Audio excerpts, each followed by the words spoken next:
LPFM in New Orleans. We are Radio NOLA HIV with programming dedicated to human rights and social justice. WHIVFM.org. We honor independent voices. We are not a radio station with a mission. We are a mission with a radio station. End all wars. You are listening to, being broadcasted by, you are watching, whatever mechanism you are hearing these words or watching. The COVID NoiseFilter Daily Hour Long Show. My name is Dr. MarkAlain Dery, and sitting across the digital divide is my friend and yours. That's Doc Eric Griggs. Say hi, Doc Griggs. Hi, Doc Griggs. Hello. And as all of you all are starting to stream in and say hello to us, we say hello to everybody. Please hit the like and the share button so that the algorithms for the Facebook is pleased and can reach more people. Thank you guys so much. Doc Griggs, how was your weekend? Weekend was quiet. It was good. It was very subdued. Subdued is good. Subdued is good. Full of puppies. Oh yeah, how are the puppies doing? They're doing great. Sounds like they're fussing right now, but that's par for the course. That's what they do. Yeah. They're just fussers? No, the Tux, the 9-week-old, aggravates the 9-year-old, and he antagonizes him, and apparently Poppy's not too happy about it, so they fuss. I see. Well, that is great. I am trying to get these videos on here. I will see. I don't think I'm going to be able to. Maybe I can open them, but right across the street from me. Hello, everybody. Hello. Right across the street from me is one of New Orleans' best-known restaurants. And if you want to know why we can't have nice things in the world, it's largely due to. Nope, this is not letting. Oh, maybe this will work. Let's see. What can you see, Doc? Oh, no, that didn't work. There was a party of 100 people right across the street from us, which was 100 people right across the street from us. It was a wedding party. Yeah, I'm not able to get it to share or show. I'll try to get it on. But can you imagine having a party? All of the people were maskless. And nobody wore face masks at all, and it was just a huge party in a small room, especially when we were supposed to have a time of no households mixing. Yep.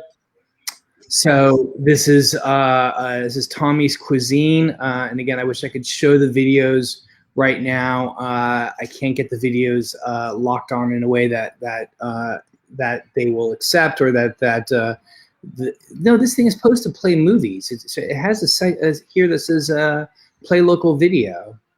Here we go. Maybe this will work. There we go. Hang on a second. You ready?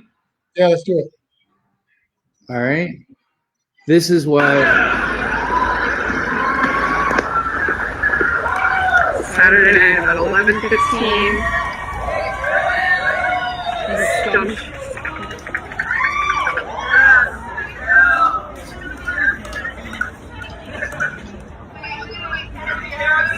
Look at that. Wow. Look at that. Wow. Saturday night. Look at that. Look at that. Nobody wearing masks. A super spreader. Oh, it's a major. This is Tommy's Cuisine. Tommy's Cuisine. Super spreading event. Look at all the yelling and the screaming and the cheering. That's going to spread a little bit of COVID. Yeah.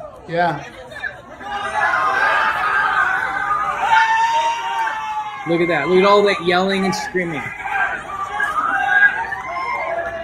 You think they're doing any contact tracing? Hang on. So that's video number 1. Here's the second video. This one's only 13 seconds. But she gets in a little closer. Hang on a second. She gets in a little closer, and it's a different camera angle. But just look at that. Look at that. Just look at this. Look at that. It's like nothing is going on. It's like we are not in the middle of a pandemic, huh? Yeah. Yeah. So maybe they missed the memo. Maybe it's in. Maybe the memo is in their spam box. I mean, it is just unbelievable. So, I mean, of course, we filed a police report. Leona submitted the video, and I'm hoping that something goes down. But that was definitively is going to be a super spreading event. So that was kind of the big thing of the weekend for me, which is just insane, right? Here, Elizabeth here says, good news, my dad got vaccinated a couple days ago. My mom goes on the 13th. That is good news indeed. Very happy to hear that. That's great. Doc Griggs, before we go ahead and get started, what did you talk about on the news today? So we did more tracking of my post vaccine progress or lack thereof. Luckily, there's progress. I'm pretty much back to normal. Still a little tired. I don't know. Again, I get caught up watching all this stuff, this circus that's going on from the events on Thursday and the fallout. So I end up staying up late watching that stuff. But then we talked about otherwise the effects of taking the vaccine on Wednesday was good. Everything's good. We talked about the different strains again. That's going to become more and more part of the conversation, I think, over the next week or two. Ha ha ha! Booyah! That's what I'm talking about right there. That's from 840. That's the screenshot. Can you send me that pic? Please send me that pic. I want to make that my cover photo. Like, can you text it to me like now? Like, I'm changing it now. That's it. That's everything. And who's that rock star in the red? As soon as he sent it to me, I pulled that out immediately. No, dude, send me that like immediately. Can you send it now? Like I just sent it. Dude, it's on and popping. Pardon me while I post.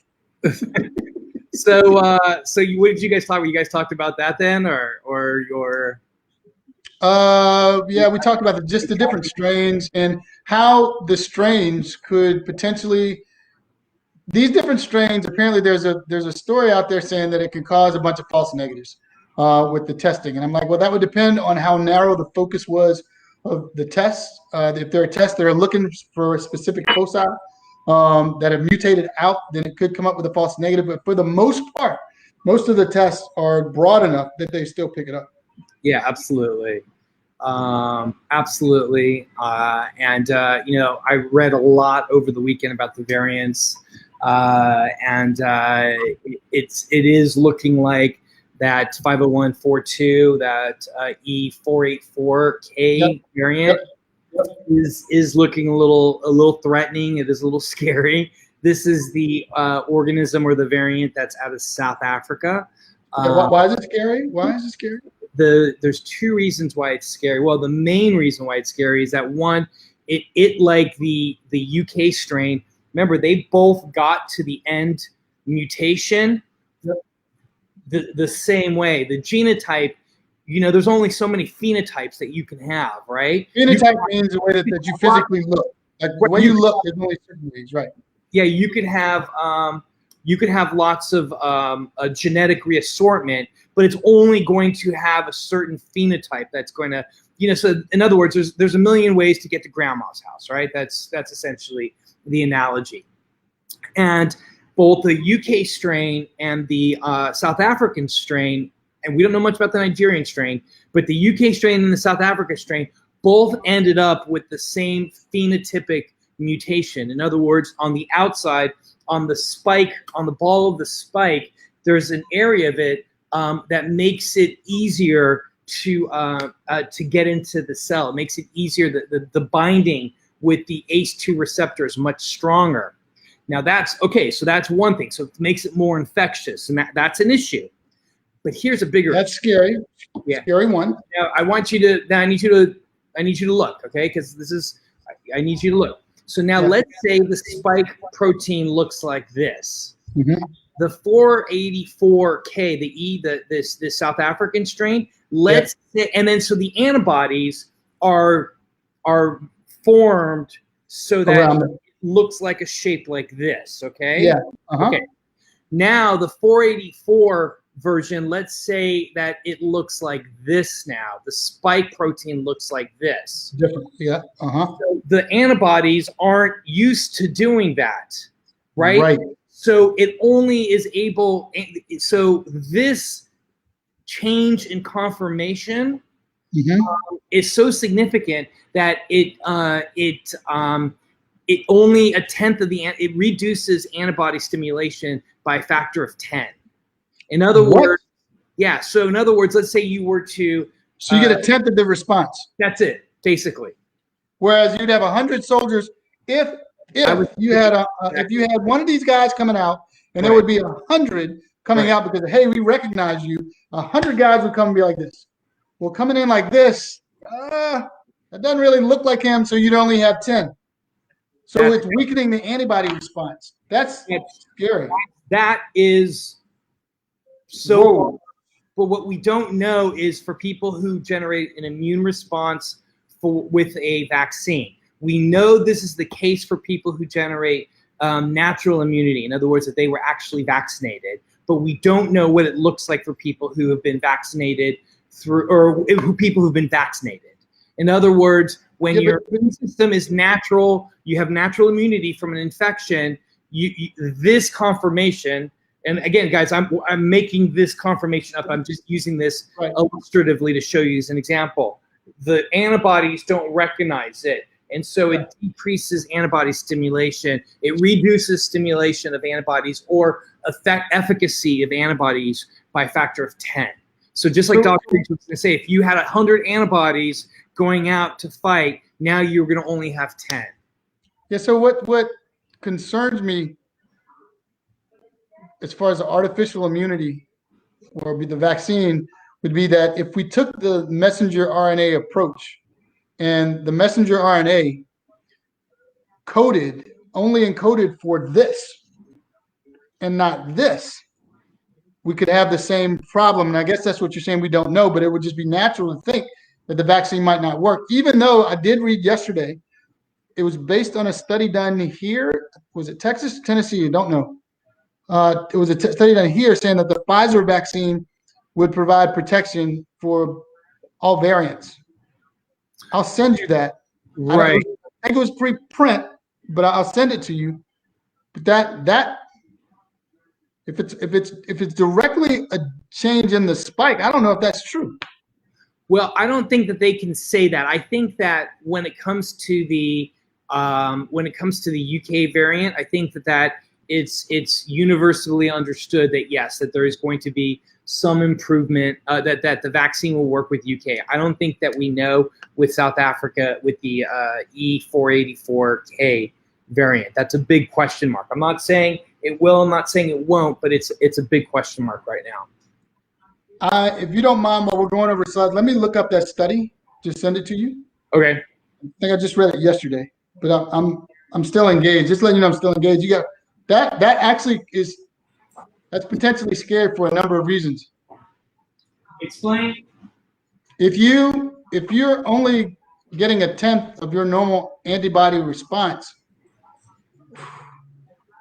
can't necessarily say that you can't say it's not more lethal, and you can't say it's not more severe. Hold on. I forgot the other thing. Wait, there's more? Wait, there's more. Do I want to hear this? No. And we talked about it on Friday or Thursday's show. People who have this variant, Dr. Griggs, hang on a second. Eyes on me for 1 second. People who have this variant have higher viral loads than people who don't have this variant.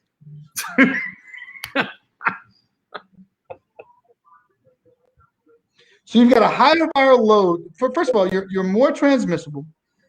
You have a higher viral load, which, folks, that means there are more bad guys in the system, and you have a tenth of your army to fight that are going to come out and fight.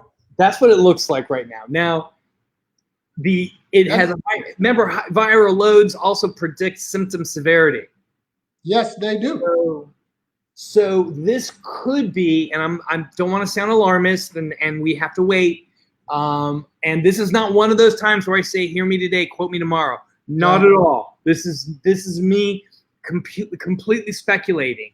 But this may be a rare example of the phone call that I got from your friend the other night, Doc Griggs, of where you have increased infectivity with a potential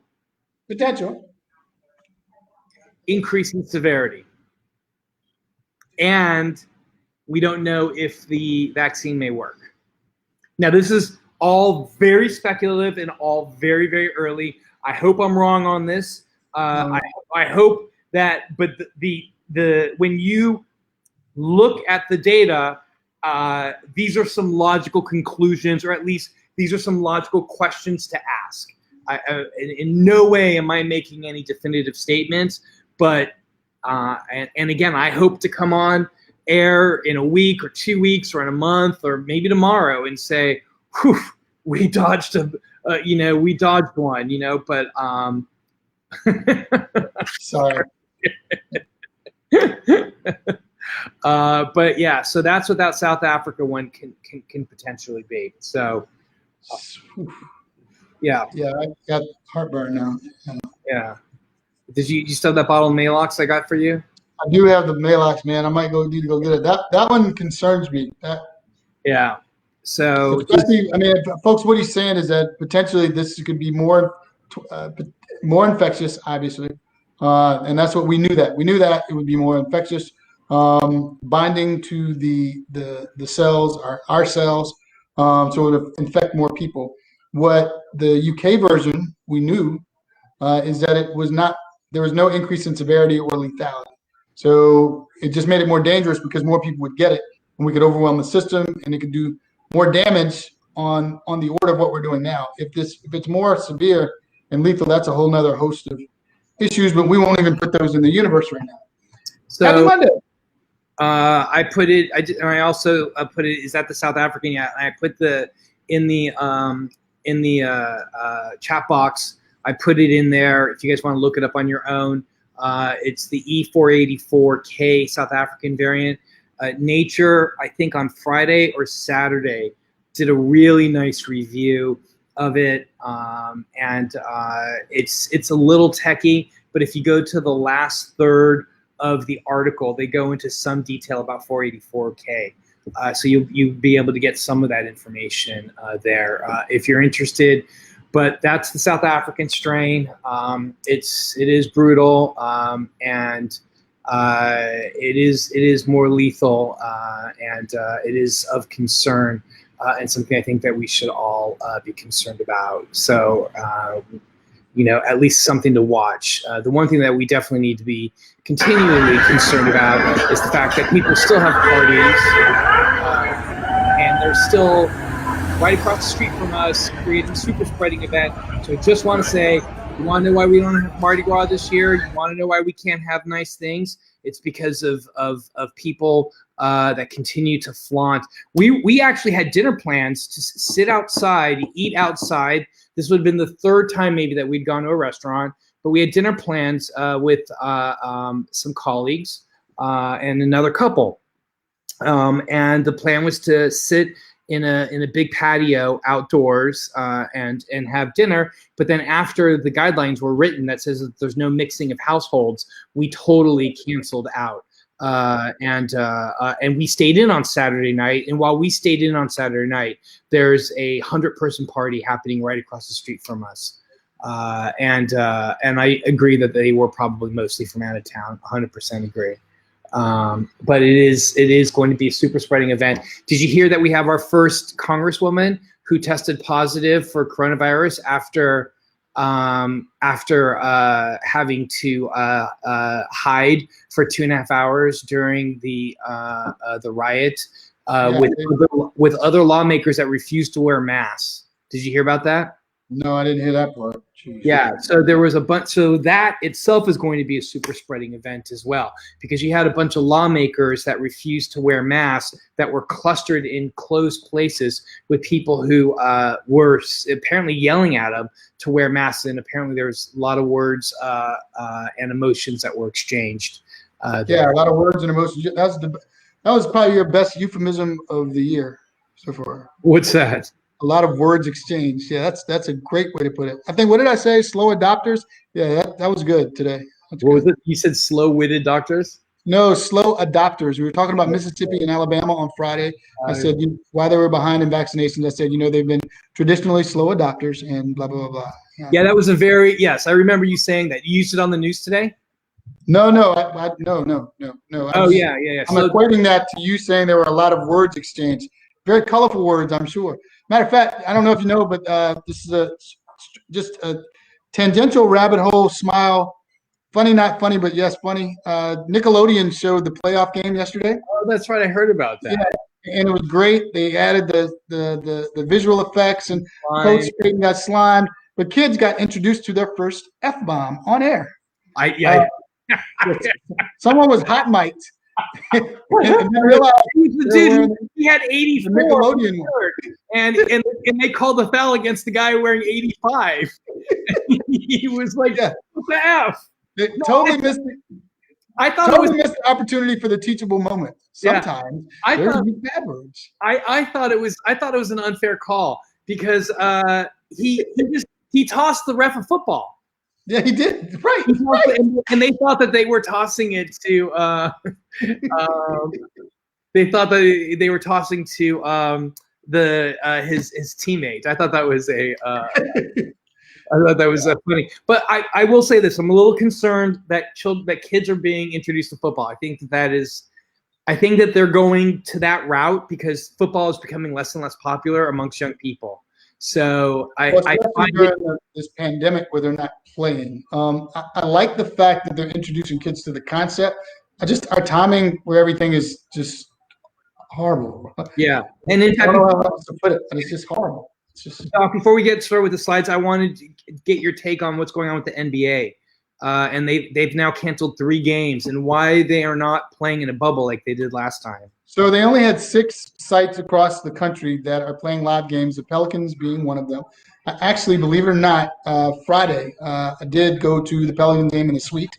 There were 6 people in the entire suite. And if there were 500, they said 750, I wouldn't have seen it in the entire building. Huh. No, I mean, in the entire building. Like, it was pretty empty, but here's what hold on one second. Poppy. Dr. Poppy doesn't like them playing outside of the bubble either. But what my question this entire time, and I think I might have mentioned it to you before, I don't understand why they're trying to play outside of a bubble now. If the numbers are worse now than they were then, and they were successful then, why are you attempting to do anything different when the numbers are twice as 3,000 to 4,000 people dying a day, and you want to go from city to city? Like, not quite sure. But what they're trying, there's constant cleaning. There's a guy walking up and down, cleaning and spraying. I mean, they're trying. It's theater. But it's just it's theater. We know that it's respiratory virus. It's respiratory virus. Fomites. Yeah, so that doesn't make sense to me. You're going to see a lot more games, especially considering the fact that they play so many games. Right, they play a lot of games, huh? 82 games a year. Wow. Yeah. So if they don't go back to a bubble, you're going to see the season. You're going to see the season stopped. Right. That's what I'm afraid of. Yeah, that's what I'm predicting. I mean, if you remember at the very beginning, everyone thought it was a joke, and a guy got on there and made that horrible joke that he contracted the disease, and then it turned out he really did. Yeah. Yeah, he went. He licked all the microphones or something, right? Yeah, it's something ridiculous. Right. Then it turned out he had COVID, and he felt horrible. It was just bad. So we're just setting ourselves up to drive over a bridge that doesn't have another side if we don't stop. Why are we outside of a bubble? Like, I don't get it. It worked the first time. I 100% agree. I mean, these are the same people that are going to go to a big wedding party, and Tommy's is too coward to cancel that party and actually refund the people their money. They'd rather create a super spreading event. And even though I agree that those were probably people from out of town, the vendors were all people from here. The guy who was riding the bikes, obviously from here, the DJs, the caterers, all of the folks that go into a wedding. So Tommy's Cuisine, really just one of the garbage people of the year so far, at least locally. Woo! Doc Telly, can we pause for a second? Tell us how you really feel. Okay. I would be. I'd be more than happy to share with you how I really feel, because maybe you will appreciate it as well.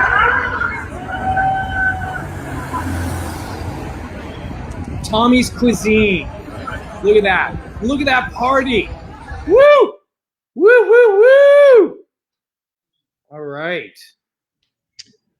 I hope someone contact traces that group.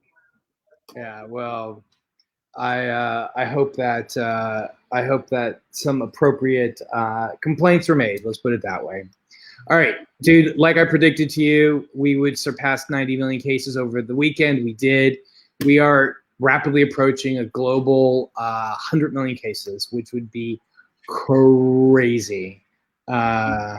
Anyway, deaths are 1,949,126, so rapidly approaching 2 million deaths. I am certain that the deaths are much greater than that. Obviously, we've made that case before. New cases was 614,959. It slowed down a little bit over the weekend with 8,895 deaths. 6 people died per minute in the past 24 hours. Which is down from 10.3 or something last week.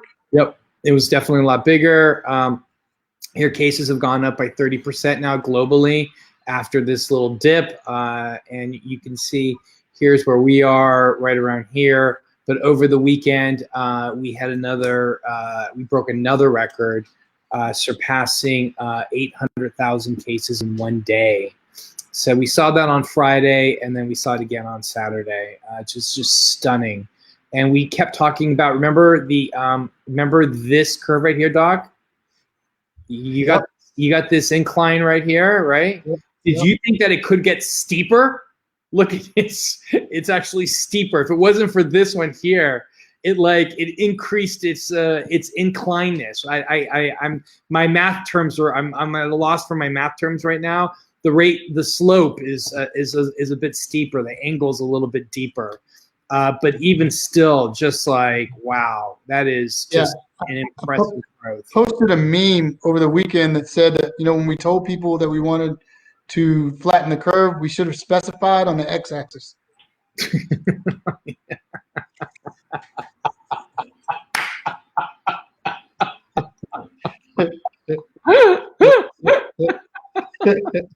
That's a math joke right there, dude. Yeah, it's a math joke.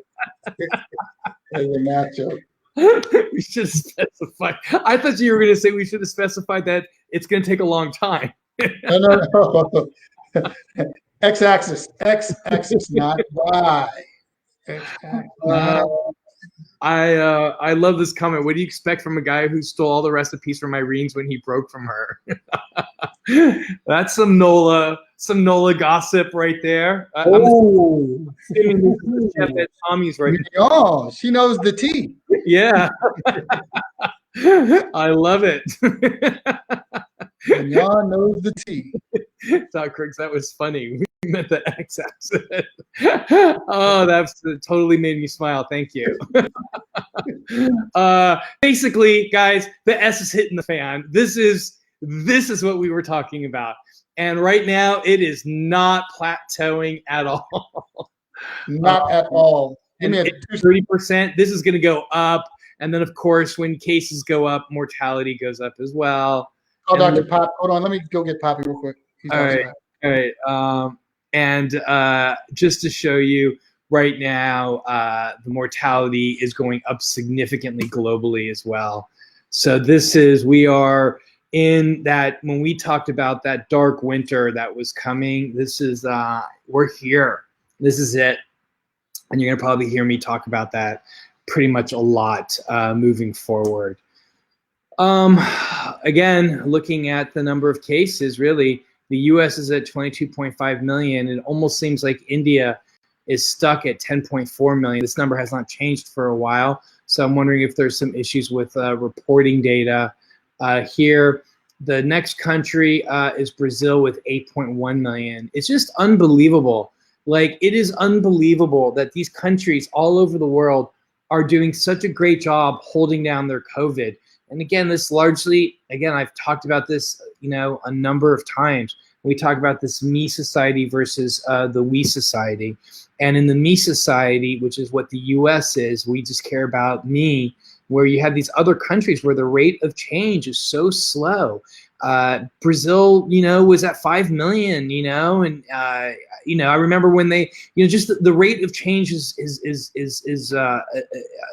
small. The growth is small.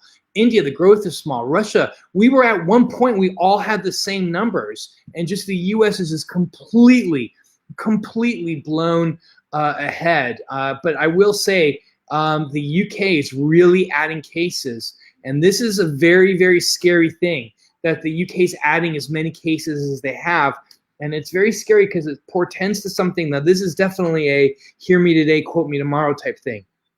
That the fact that virus is now the predominant strain, that B117 strain, that one that is much more infectious, you can see that in the UK, their numbers went up significantly. And I wish I had I didn't realize I was going to talk about this, but I wish I had the graph to show you. I'll show it tomorrow.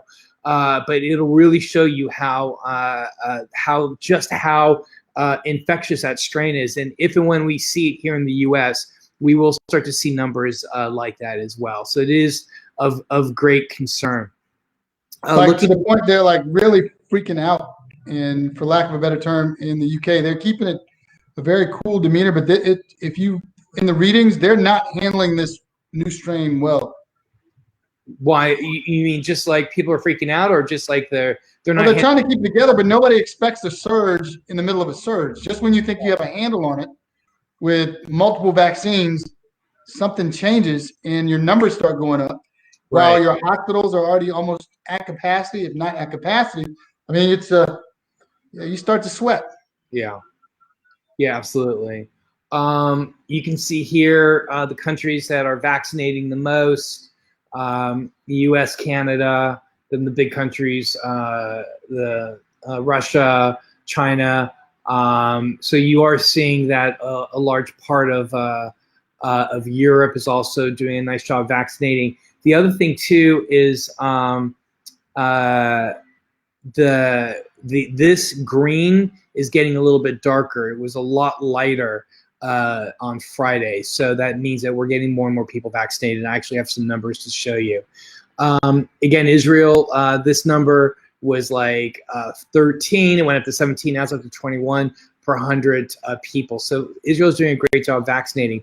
Now, ordinarily, this is the time where I would stop and say that Israel is vaccinating, but they are not vaccinating Palestinians. That's true. But I have good news, Doc Griggs. Russia donated their Sputnik vaccine to the people of Palestine. So the Palestinians are going to be getting, and I have that story in the rundown, the Palestinians are going to be getting the Sputnik 5 vaccine from Russia. So that's great news.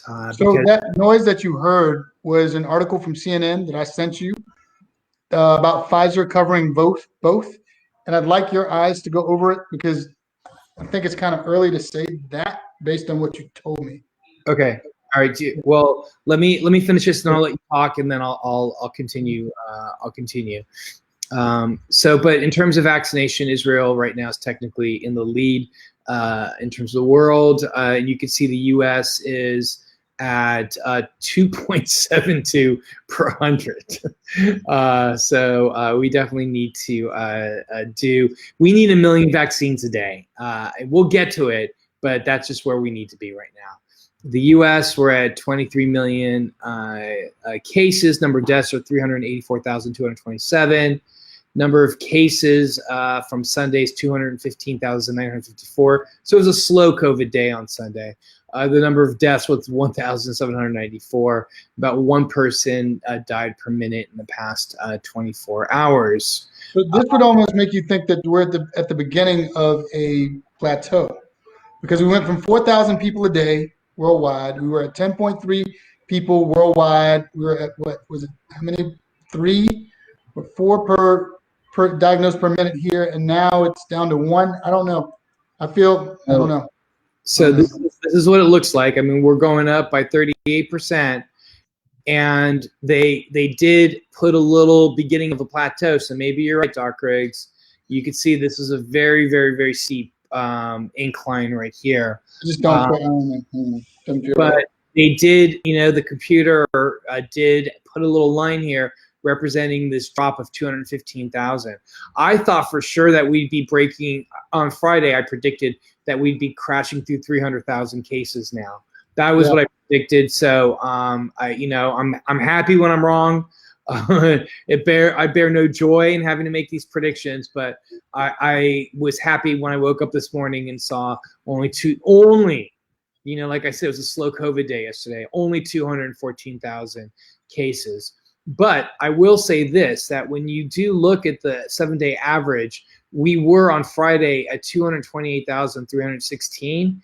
We did go up to 246,351. So this is per 100,000 person. So I'm sorry. No. I'm sorry. No. This is the rate. This is just the 7-day average of cases.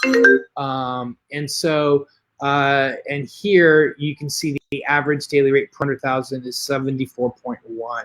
So that is definitely going up. So if you look, here we were on December 30th at 54.3. So these numbers are going up. So I hope you're right, Doc Griggs. I hope you're right. Yeah, we'll see. But we are increasing by 38%. Deaths are going up by 47%. Hospitalizations are going up by 11. And here you see our look at that. Look at this, doctor. Look at this. Look at that, man. Just, it's insane. This is that dark winter we had all talked about. But look, this is maybe a little bit of good news, Doc, that the hospitalization is starting to plateau a little bit. Look at that line right there. And it looks like maybe this is the beginning of a plateau. I hope. So can we look at the other numbers? I would love for us to be able to plateau, but some doesn't seem right based on what I've been reading, hearing, discussions. Like I want to be optimistic, but that it just doesn't feel right. I don't know. Okay. Yeah. I'm seeing numbers. The stuff that you're seeing, that we've consistently been reading the same things. We've been consistently hearing the same news, and I watch all the different media outlets. I don't see a plateau. I see that hospitals, things becoming more dire. It seems like every day. Like I don't hear breathing room, and then I'm hearing about a more transmissible, potentially more than one transmissible strain. It just, I don't know. Like the numbers, I don't know. Yeah, well, I mean, we'll see over the course of the next couple of days. It looks like hopefully tomorrow we'll be able to do a show. My clinic is super light tomorrow. So we'll have an opportunity to look at more numbers tomorrow and see whether or not we don't have to wait until Wednesday. So, but at least here, this is, again, a COVID tracking project. They have listed here, like some of the highest numbers right here. So they've got us going up significantly high. Same thing with hospitalizations and same thing with mortality. So this is a little bit more consistent with what you're talking about, Dr. Griggs. Maybe it's just, I'm sorry. And remember, these are 7-day averages too. So these are all 7-day averages. And this is, so what we do is we do community medicine. So what I hear on the street, what I read, everything that radio, TV, talking to people in all the meetings and everything, there's still the same sense of urgency, if not increasing urgency, because of these new unknowns that are factored in. I just don't want to get comfortable. And we've had this issue before with those numbers. You know what I mean? Like, right. Well, we did in November, December. Yeah, we did. Like, the S is about to hit the fan. S is about to hit the fan, and it did. But we'll see. Let's see what it looks like tomorrow. We should be have a healthy dose of skepticism. I 100% agree. Yeah. Layla says, I don't know the source, but I thought the new variant hype was dispelled. Well, I don't. If you could just find me that source. I mean, Yeah. I read Love several studies over the weekend that did not dispel. Now there's 3 of them. Remember, there's one in Nigeria that we don't know much about. We haven't talked about it at all. Right. The potential super scary one was the one that we started the show talking about, and that was the South African variant. Thank you. And then the last one is the UK variant, and that's the B117 variant. That may be what you're referring to, because that virus has been shown, at least from Pfizer, to the Pfizer virus. The Pfizer vaccine does protect against that virus. So that very well could be the case. And that's the one out of the UK. Right, that's the one out of the UK. So I certainly hope that that's the case. Moving on here to looking at vaccines. Here is what the vaccine situation looks like. We still are in a light green situation. You're starting to see the states in the Midwest really starting to light up a little bit, which is great. You still have Alabama and Mississippi, as Doc Griggs refers to them, as being slow adopters. I think that is a very clever way of putting it. Here in Louisiana, we've got about 1.75 doses given per 100 people. To put that into context, Israel has got 22 per 100 people. So just to kind of give that number a little bit of context, we've got 82,000 doses that have been currently administered, and about 7,068 people have received a second dose. So that's great news. So I Googled the new variant strain, and I hate to say, but believe it or not, from December 29th, it's an old article. From the India Times. It says scientists dispel concerns on new COVID variant, saying stay cautious. I think that's old in the history of the new strain. Right. No, but look at Layla. She says it means that it's not yet widespread in the U.S. That I agree with. So that's true. That's true. It is. It's probably not widespread. But the other thing too, though, is that last week the CDC was in the rundown. We didn't get a chance to do it. The CDC actually admitted that they didn't have enough funds, and we don't have the surveillance necessary to be able to track that. Yeah, to track that virus. So, well, I got an interesting one here. What's that? This is 12 hours ago. It's from CNBC. Japan has found a new COVID variant, and you started this, man. Oh man! All right. They detected a new variant of coronavirus in 4 travelers arriving from Brazil.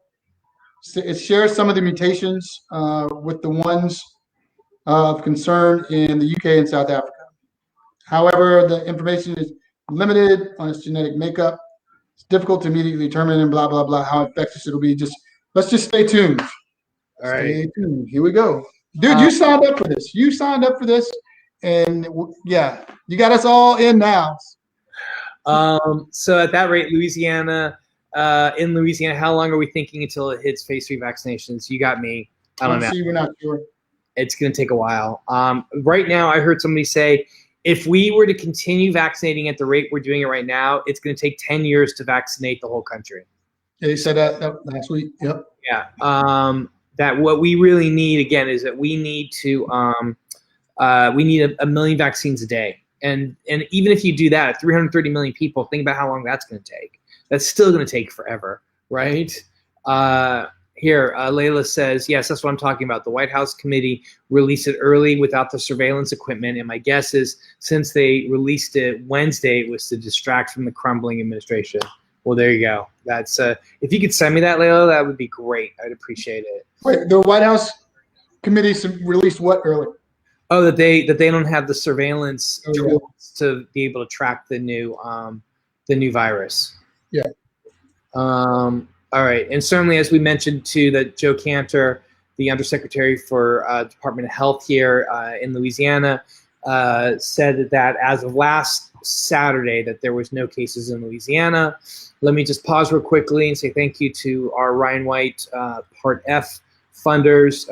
These are one of my HIV grants that is funding the costs and underwriting this program. They just asked me to remind you all that COVID-19 and HIV share very similar risk factors.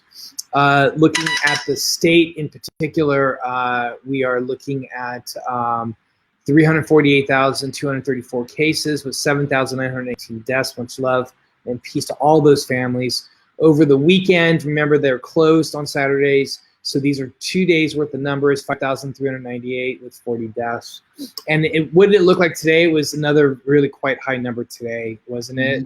I can't remember. You can see that our case rates are increasing over 90% now. As you can see, we have had several days last week that broke 6,000 cases. So at 90%, we're increasing as another very, very nice rate of incline. Like Doc Griggs says, we wanted to flatten the X curve, the X, not the Y, the X axis, not the Y axis. And then mortality is going up, and then of course hospitalizations are going up. Here's our mortality curve. Look at that, Doc Griggs. Over the weekend, we had the highest number of deaths. And you can see that it was a huge spike. That talk about a flattening. Look at that, dude. That just is straight up. That's about as close to a 90-degree angle as you can get.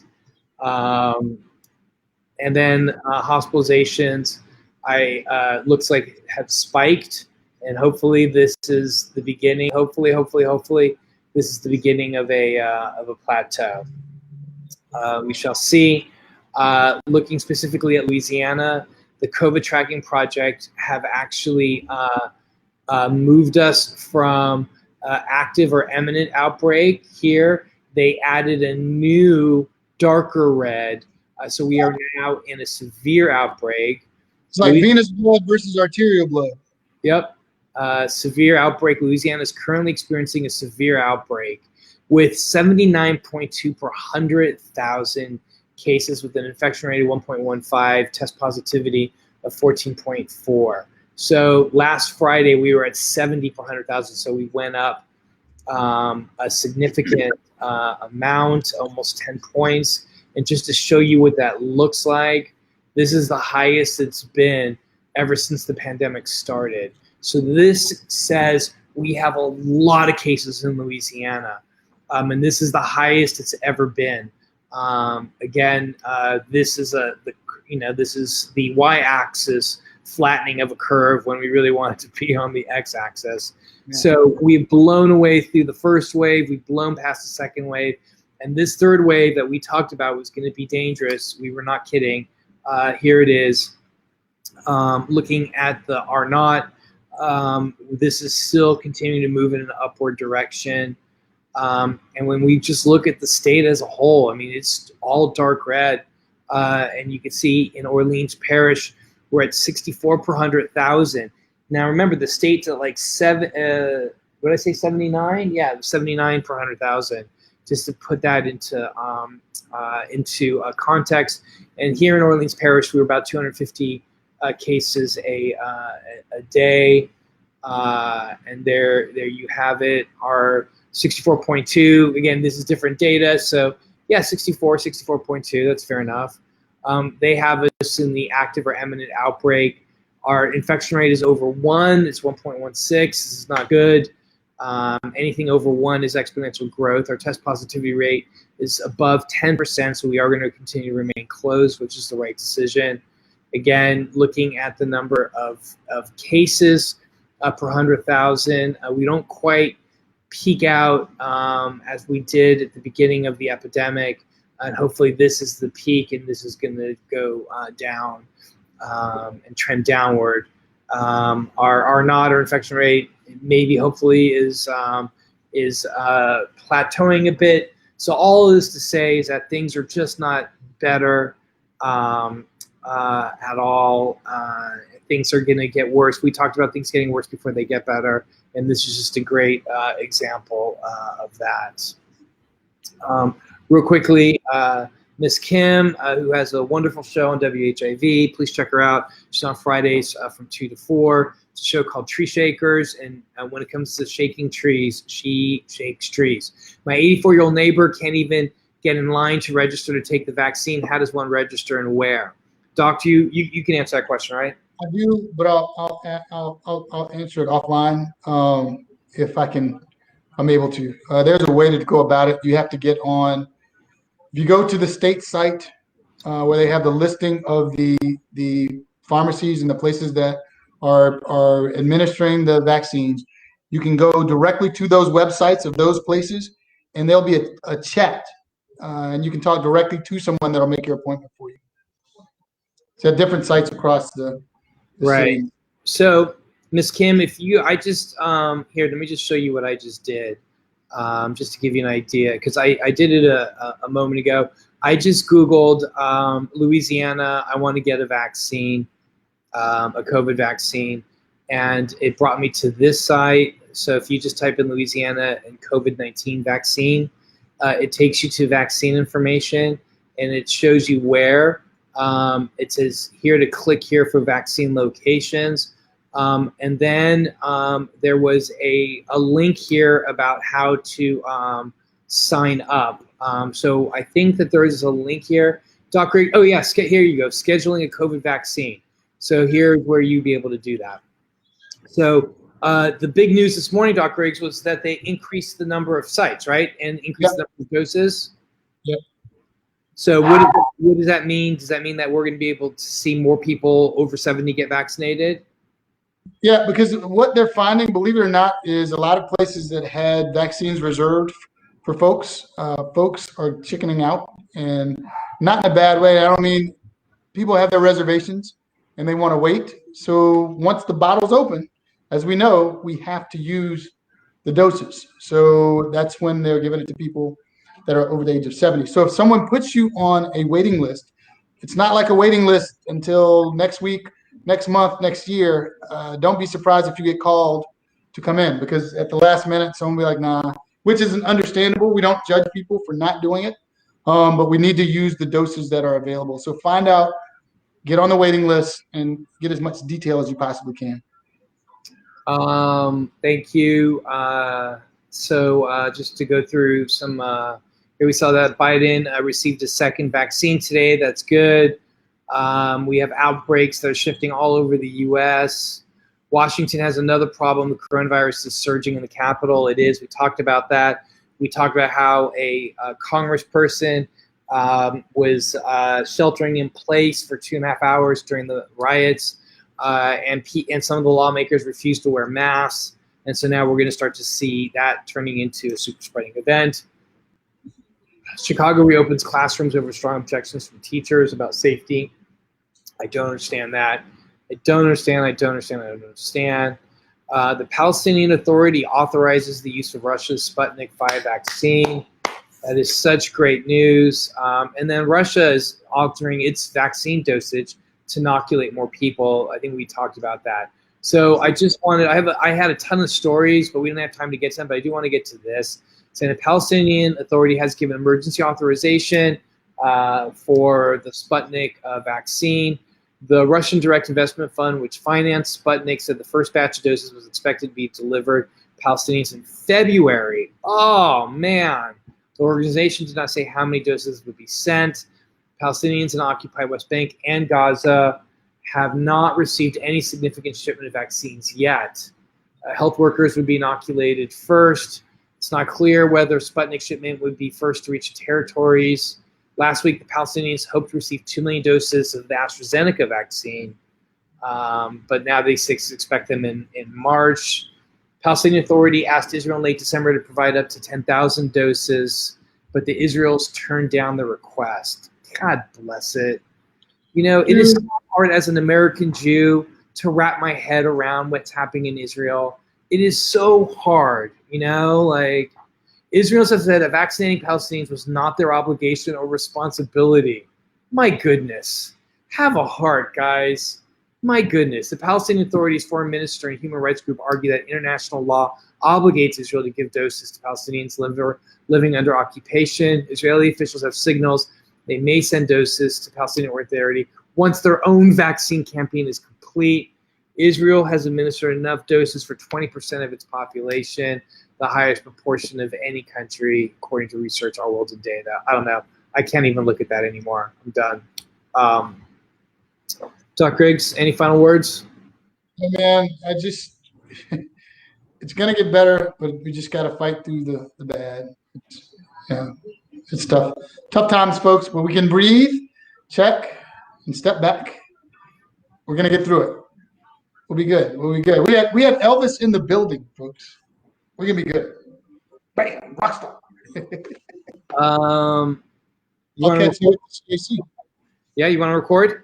yeah, let's. The game starts at 7, so can we be done by then? Yeah, what game? The national championship game, college football. I got it. Cool. Yeah. I'll head over to CAC right now. I'm gonna leave the house and meet you over there. Cool. I got to load this up onto the radio and all that stuff. So let me do that here, and then I'll head over there right afterwards. Okay. Love you guys. Thank you guys. Peace out. Be excellent to one another. Health is a human right.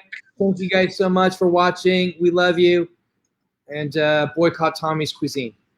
Dude,